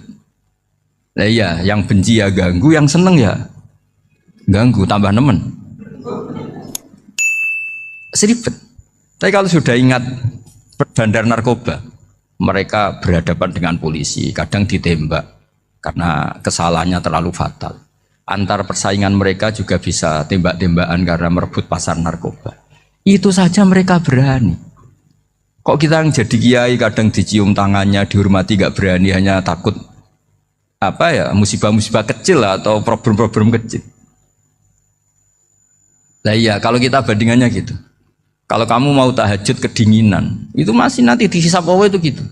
Maling ayam itu keluar malam-malam, hanya dapat ayam. Itu gak takut dingin. Ya gak takut digebuki masa. Kamu mau tahajud saja takut dingin. Makanya nanti hisapnya orang soleh itu nanti dijajarkan orang dolim. Terus diperbandingkan. Wah itu habis kamu kalau itu. Jadi misalnya Unisula mau rapat, tapi ini malam, kalau malam dingin nanti sama masuk angin. Wah anak-anak pang di perapatan aja berani kamu. Kalau sudah perbandingannya gitu tuh ribet kita nanti. Makanya itu kalimat itu moto atau filosofi hidup. Sehingga diulang lagi nasihat itu. Iyam saskum korhun fakodu masal koma korhum mislu. Kalau kamu kena luka, orang-orang yang nggak benar juga akan kena luka. Itu aja berani demi ketidakbenaran. Masa kamu demi kebenaran nggak berani? Akhirnya orang itu, ya itu kalimat, itu heroik. Makanya kita ini penting ya. Makanya tadi himne Unisula dimulai kalimat thayyibah. Karena kalimat ini yang menjaga kita kalimat ini. Misalnya tentang Tuhan. Kenapa orang Islam imannya kokoh seperti ini, termasuk yang sudah hidup di Amerika, di Australia, di mana-mana. Itu ya barokahnya ajaran atau barokahnya kalimah. Saya sebut kalimah saya pakai bahasa santri. Karena la ilaha illallah itu dalam tradisi santri disebut kalimatu haqqin alaiha nahya wa alaiha namut wa alaiha nub'ats. Ada yang riwayat wa biha nub'ats insyaallah taala minal aminin. Kenapa mereka di mana-mana meskipun sekolah di Amerika, di Australia, bahkan di Uni Soviet tetap mukmin? Itu barokahnya ajaran yang benar. Allah itu siapa? Tuhan. Tuhan itu sifat dasarnya apa? Awal. Dia harus wujud awal sebelum makhluk yang lain. Sehingga ketika ada negara yang maju, yang tertib, manajemennya tertib, masyarakatnya makmur, tapi punya Tuhan yang tidak seperti itu, tidak awal, itu sudah gak nyaman. Karena ndaklah keren Tuhan saya, karena Tuhan saya itu al-awwal, zat yang pertama. Tuhan saya keren lah, zat yang nggak mati. Tuhan yang nggak mati, yang nggak pernah mengalami kematian. Sehingga tontonan atau yang dilihat kenikmatan-kenikmatan yang lain ini tidak mengubah dia pendirian tentang Tuhan. Karena mantapnya satu kalimat tadi bahwa Tuhan itu ya harus satu, harus awal, harus tidak mati, tidak rusak, tidak mengalami apa-apa yang membahayakan. Sehingga ketika ditawarin Tuhan yang lain meskipun menjanjikan secara finansial atau kemakmuran, mereka gak tertarik. Itu coba, itu barokahnya makmur apa barokahnya ajaran? Barokahnya ajaran. Sering negara Islam itu kalah makmur dengan mereka, tapi barokahnya ajaran ini tetap apa? Tetap Islam. Makanya Nabi Ibrahim, Nabi yang sukses bikin wa ja'alaha kalimatam baqiyatan fi aqibi. Sehingga kita ini bekti sama orang tua misalnya, itu ya karena ajaran. Suwargamu itu karek wong tuamu. Nak wong tuamu ridho, Allah ridho. Nak ora ridho, Allah ora ridho. Ridho wa fi ridhol walidain wa sakhatu wa sukhtu wa fi sakhatil. Sehingga ketika ada orang tua yang agak brengsek gitu, anak-anak tetap hormat. Punya orang tua yang miskin, yang sudah miskin, tukang tombok nomor, banyak kan di kampung gitu. Ya tetap hormat. Coba kalau dari awal kita ngajari orang tua kamu hormati ya, kalau baik, kalau enggak usah. Bisa geger Indonesia. Tapi barokahnya ajaran-ajaran itu Indonesia tertib karena ada ajaran. Nah ini di sini pesantren dan Unisula semua harus berkontribusi membuat ajaran yang benar itu adalah ciri utama Islam. Sehingga Islam ini dimulai dengan ajaran kalimatu haqqin alaiha nahya wa alaiha namut. Sehingga kita tenang seperti ini. Saya ini termasuk kiai yang tenang. Meskipun kata orang banyak saya ini kiai besar, tapi termasuk kiai yang paling tenang. Termasuk yang paling tenang. Karena saya ini pakai mazhab orang-orang hebat. Saya berkali-kali cerita, orang kayak Imam Syafi'i itu orang yang luar biasa. Saya berkali-kali cerita, orang yang tadi nyium tangan kamu ya Imam Syafi'i, di belakang tuh ngerasani kamu, menghujat kamu. Jawabannya enak saja. Berarti saya alhamdulillah orang yang wibawa. Buktinya di depan saya nggak berani. Jadi enteng saja. Diceritain sebagian kampung, sebagian separuh dari warga kamu itu nggak suka kamu. Ya bagus lah nggak suka saya, nggak akan utang duit saya. Di mana-mana orang utang itu karena teman dekat. Kalau nggak seneng pasti minimal nggak utang, nggak pinjam mobil, nggak pinjam apa. Berkah mana yang seneng sama yang gede? Jadi dianggap enteng saja. Semua yang dialamin dianggap enteng saja. Misalnya punya istri pemarah, ya baguslah marahin suami. Kalau marahin tonggo malah ribet. Jadi kamu harus terima kasih kalau dimarahin istri. Baguslah marahin saya mah, kalau marahin tonggo ribet. Jadi enteng saja. Tapi kita sekarang tuh karena nafsu ya, sehingga menghadapi hidup ini ribet. Ulama dulu kalau mau mati itu senengnya bukan main. Sudah lama saya ini ingin nggak maksiat. Kayaknya nggak maksiat paling efektif itu mati. Ya tidak apa-apa Gusti, kalau sebaiknya mati ya mati aja. Enteng saja. Jadi melihat kematian itu akhir dari segala keburukan atau potensi keburukan. Apapun baik kita sekarang, suatu saat mungkin kita nggak baik. Yang bisa menghentikan ketidakbaikan atau potensi ketidakbaikan itu apa coba? Mati kan? Berarti mati itu mengerikan apa menyenangkan? Mesti kamu tidak berani menjawab. Meskipun secara ilmu kamu berani, tapi secara rasa agak berani kan? Saya ulang lagi ya, yang bisa menghentikan keburukan atau potensi keburukan itu apa coba? Apa? Kematian. Berarti kematian itu menyenangkan atau menyusahkan? Apapun kamu tidak berani jawab karena kamu agak-agak duniawi itu kelihatannya. Tapi secara ilmu, kamu tahu kan kalau mati itu tidak buruk-buruk banget. Karena apa? Itu akhir dari segala keburukan. Sehingga Nabi ngajarkan kalimat itu begitu luar biasa. Allahumma ahyini maka natil hayatu khairan li wa tawaffani maka natil wafatu khairan li. Nabi melihat dunia itu begitu indah. Ya Allah, kalau saya ini hidup, anggap saja hidup ini ziyadatan li fi kulli khairin, menjadi modal saya menambah segala kebaikan. Jika suatu saat saya mati, anggap mawon rohatan li min kulli syarrin, itu akhir dari segala keburukan saya. Sehingga mati hidup ya baik karena di situ kita bisa berkontribusi beramal soleh. Mati juga baik karena mengakhiri segala keburukan. Nabi nate ngendikan lagi, ajaban li amril mukmini inna amrohu kullahu khair. Orang mukmin itu mengagumkan, semuanya baik. In asobathu na'ma syakara fakana khairan lah. Kalau baru dapat nikmat dia syukur, maka itu baik. Wa in asobatu dharra sabara, kalau dapat masalah mereka sabar, itu juga baik. Sehingga orang mukmin dua sisinya pasti baik. Itu juga kalimat, maksudnya moto atau pegangan hidup. Nah berikut ini saya beri contoh, ini kenangan saya, ini contoh terakhir. Masalah jadi orang terkenal maupun tidak. Di sini dicontohkan Imam Ghazali di halaman 367 di kitab saya 367, juznya 3 di kitab Ihya Ulumuddin. Di sini beliau cerita betapa untuk menjaga ikhlas sebaiknya orang itu tidak terkenal, tidak syuhrah, tidak terkenal. Oke, itu kita sepakat ya, karena kalau terkenal mungkin orang dipaksa publik dengan tanda kutip untuk selalu berbuat baik, tapi karena jaim lah, jaga image atau apa. Tapi ketika dibalik pertanyaannya, kamu rela yang terkenal itu orang nggak benar, sementara yang orang benar itu nggak terkenal. Lalu masyarakat taunya yang tidak benar. Kalau pertanyaannya dibalik gitu, orang baik wajib terkenal enggak? Kalau pertanyaannya dibalik seperti itu, dokter yang benar tidak terkenal, yang malpraktek terkenal. Kamu ingin kondisi seperti itu? Nggak ingin kan? Kampus yang bagus nggak terkenal, kampus yang bagus nggak terkenal, yang nggak bagus. Nah, artinya apa? Gara-gara olah kata, olah pikiran, ini logika jadi rubah. Lagi-lagi apa? Jawaban itu ada di kata-kata sebetulnya. Makanya bab-bab seperti ini tidak usahlah kita berdebat, berpolemik. Sebaiknya orang itu humul, menutup diri, apa sebaiknya orang terkenal, itu nggak perlu seperti itu. Sudah terserah Tuhan saja. Makanya saya mulai dulu ngaji sampai sekarang itu ya tidak punya punya ikon tertentu atau punya website tertentu, enggak. Sudah terserah pangeran. Sudah saya juga tidak sok suci materialistik atau enggak, ya enggak mikir saya. Bukan apa-apa ya, karena saya ini saya ini kiai, jadi biasa urusannya sama Allah, tidak sama makhluk. Jadi pusing kalau sama sarah-sarahnya makhluk itu pusing. Meskipun rektor kalau nasihati saya pasti tidak saya terima, itu tetap makhluk, itu sudah ada ngefek kalau saya itu sudah ada itu.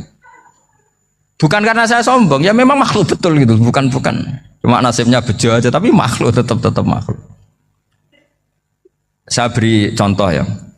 Ini makalah yang ditulis Imam Ghazali. Ya, i'lam aslahakallah anna aslal jah wa intisarus sayyid atau sayyidi wal istihar. Bahwa mazmum itu. Balil mahmudu al-khumulu illa man saharahu wa ta'ala linasri dini min ghairi takallufi talabi syuhrati minhu. Jadi kalau kamu ingin ibadah kamu selamat, ya kamu jangan terkenal. Tapi resikonya adalah kalau kebaikan itu tidak terkenal, maka agak dikenali. Kalau agak dikenali berarti masyarakat hanya punya percontohan yang tidak baik, karena yang baik tidak terkenal. Jadi itulah ulama-ulama dulu. Jadi apa-apa itu dibanding-bandingkan. Kemudian nanti kelihatan, jawabannya itu kelihatan. Jadi ulama dulu itu biasa ngarang misalnya afatun nikah, sisi negatifnya nikah. Harus ngurmat istri, harus macam-macam, kalau terlantar itu ya dosa. Seperti tadi Pak Marsudi cerita, kalau orang ngapalkan Quran itu takut lupa, kalau lupa itu jadi dosa. Pertanyaannya, kalau semua orang takut lupa, takut dosa, semua orang nggak hafal Quran karena potongan-potongan lupa. Cara berpikir tidak seperti itu. Kalau berpikir ya namanya hafalan, ya inginnya hafal, kan nggak ingin lupa. Lah nanti kalau takdirnya lupa karena hal-hal yang dimaklumi oleh syariat itu enggak yang termasuk dosa. Yang dosa itu lupa tak liwiri udrin syar'iyyin, lupa yang tidak ada sebab yang apa? Syar'i. Tapi lupa bawaan EQ-nya tidak bagus. Lupa bawaan sering dibentak. Oh itu enggak masalah karena bawaannya orang tertekan itu ya lupa. Coba kamu hafal Quran.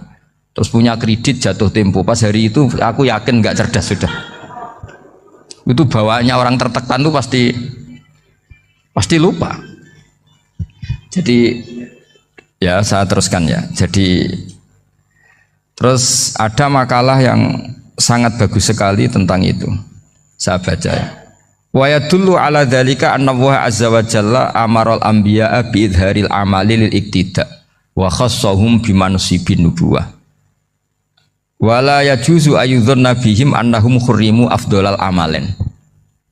Jadi orang yang terlalu mendewa-dewakan khumul itu menutup diri. Oke itu baik, karena dengan khumul, dengan menutup diri Anda tidak riya, Anda tidak pamer.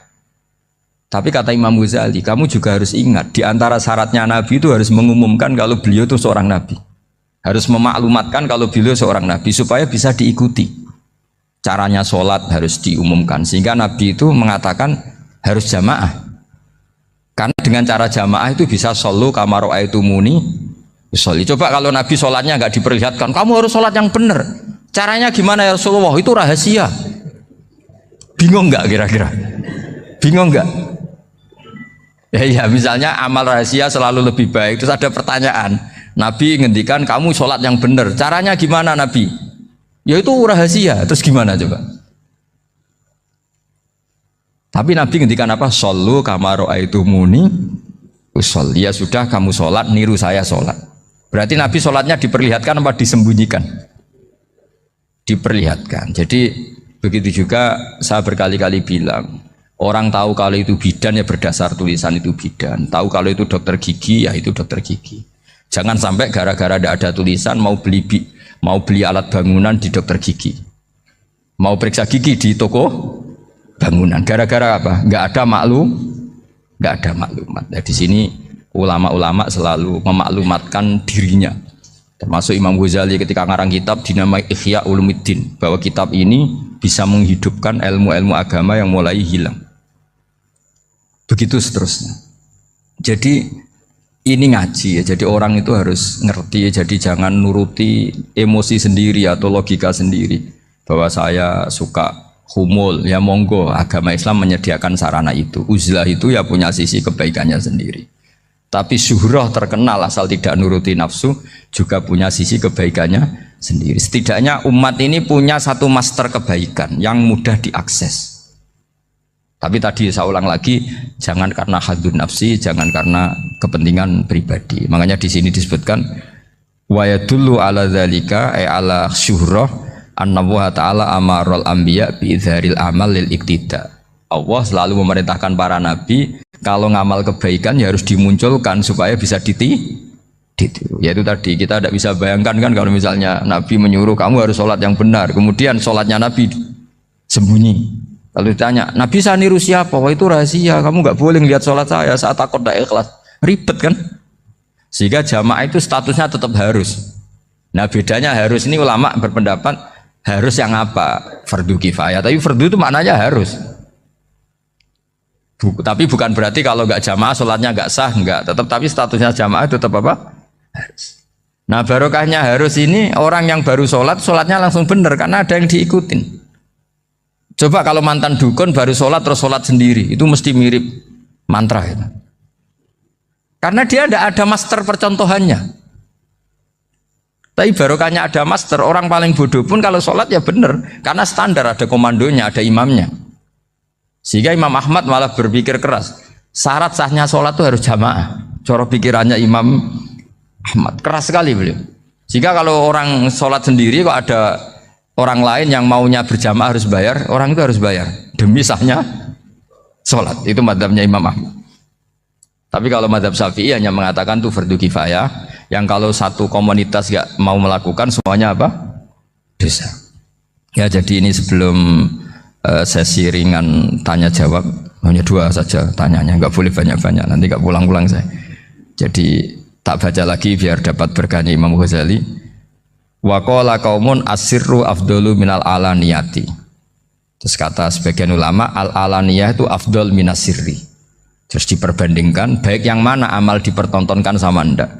Terus kata Imam Ghazali, kalau orang itu bisa jaga tidak riya, maka sebaiknya dipertontonkan karena kebaikan harus yang muncul, bukan yang tidak baik yang muncul. Makanya ketika memaklumatkan diri sebagai ingin jadi generasi khaira ummah, itu kalau diterjemah itu kan wow, khaira ummah, umat terbaik. Itu kan kayak agak angkuh. Tapi nggak apa-apa, itu nggak apa-apa. Masa kita kampanye siap degradasi moral kan ya lucu kan. Masa jualan gitu kan ya lucu. Kita memang ingin mengkhidmati ummah, berbakti dengan umat, membantu supaya jadi generasi khairan apa? Ummah. Nggak apa-apa, dimaklumatkan supaya dengan itu umat punya sarana. Oh kalau ingin jadi khairan ummah, kuliah di sini. Jangan lalu enggak gitu. Ya sama kita dokter, maklumatkan saja dokter gigi, dokter kandungan, dokter bedah. Sehingga orang kalau mau bedah ya jangan ke dokter kandungan.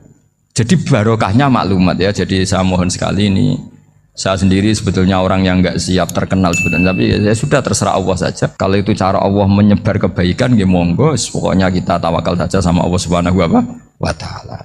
Assalamualaikum warahmatullahi wabarakatuh.